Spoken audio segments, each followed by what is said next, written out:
Welcome to The Backstory. I'm Robert. And I'm Melanie. And today we're joined by Jenny Konkin. You're from Canada. You run Holway House, and you've got a lot going on. And so Holway House works with something called the Avalon Hotel. Could you talk about what both of them are and the connections? Yeah, absolutely. The Avalon Hotel is a single-room occupancy building in the downtown east side of Vancouver. This is an area that is a very impoverished neighborhood, and my grandparents bought these buildings actually in the late 70s. And so all through my childhood, these have been a part of my life. I watched my grandparents care for the residents who live there and really minister to them. A lot of them were lonely and they're living maybe through a hard time in their lives. Later, my parents took over managing the buildings, and they did the same, and they really showed care for the residents and didn't want it to just be a place that they had a room, but a place that they could call home. And in 2013, my brother and I took over. In 2010, we took over managing the buildings. And we really saw an issue of loneliness and isolation amongst the residents. Many of them had no contact with their family.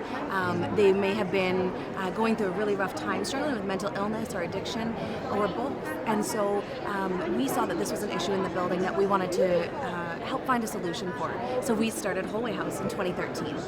That's incredible. And the mission statement for Holway House include the words reconnect, rebuild, and recenter. Can you tell us about those words and what they mean for your organization? Absolutely. So as we saw the isolation, the loneliness, we needed to provide a place that was safe where people could reconnect, start building friendships and relationships that were safe and supportive. And so that was our first issue that we wanted to address. The second was to rebuild a sense of purpose, rebuild a sense of self-confidence, maybe some of the things that had along their lives been taken away or started to go. And so we wanted to give them the opportunity to contribute to the community by volunteering with the organization, by utilizing their gifts and talents. So we have art sessions. We want to give them a place where they can use their gifts and talents, and they can also feel that they are a part of something. And recenter was because we saw a need for people who maybe went to get help at a treatment center, and when they were finished, they didn't know anything else, so they would call and want to come back. And we saw that there was a need for clean housing in Vancouver with similar programs to help them reintegrate into society and living a purposeful life. So that's something that we've just started working with another organization and providing programs for that. That's awesome. So this is really a mission to you, it sounds like. Absolutely. And that goes really deep in your history of your life. And you've lived in places like Uganda, Mexico, because you're a daughter of missionaries. Do you have any special memories that you can think of from your travels, the different places you've lived? And then maybe on top of that, how does that connect to what you're doing today?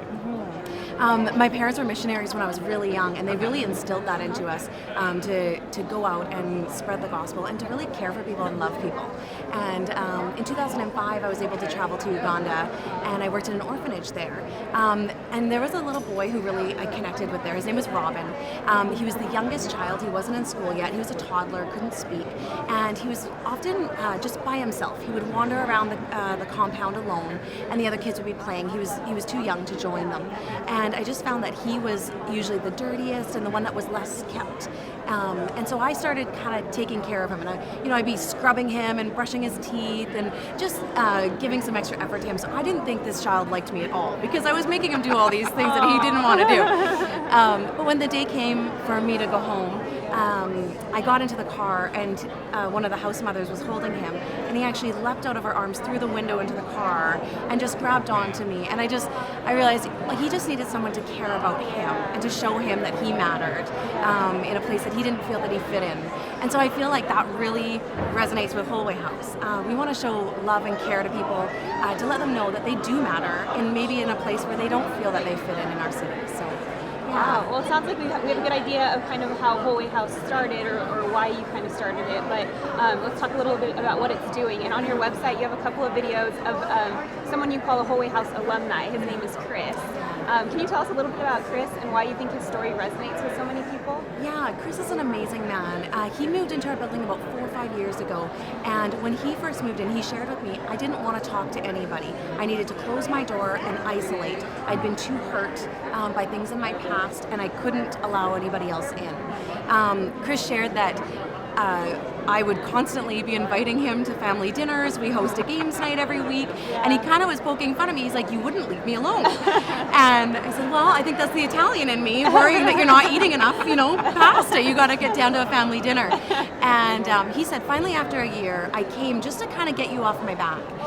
He said, "But I noticed that you noticed every time I wasn't there, and you told me you missed me." And that was really important to him. He never felt like he mattered to anybody. And so I think a lot of people can relate to that, where you feel like maybe you're invisible or you go unnoticed. And it was important to us that people know that they matter. You have a purpose, and you are a part of this community. And so that was really big. And now Chris is involved with us. He has a great job. He's moving up in his position, and he really gives back and contributes to our community now. So it's an awesome thing to see. I love that, because it really resonates with what we do here at Shepherd's Grove. We're really trying to give everybody, really show everybody dignity and love, because that's really what Christ gives us. And that really resonated with me as you were sharing about that. So your final question, this is the most difficult question of the morning. Okay. What's your favorite board game? I know you play board games at Holway House. I have to say, at Holway House, I'm quite competitive. So the guys know not to mess with that. But I love Jenga. I love the pressure of staying steady and the crash when it happens, and everybody gets so excited. So my favorite game, I try to bring it out every week, is Jenga, for sure. Yes. Well, thank you, Jenny, for joining us on The Backstory. Thank you. Make sure you check out her interview with Bobby on Hour of Power with Bobby Schuller, and we look forward to seeing you next time.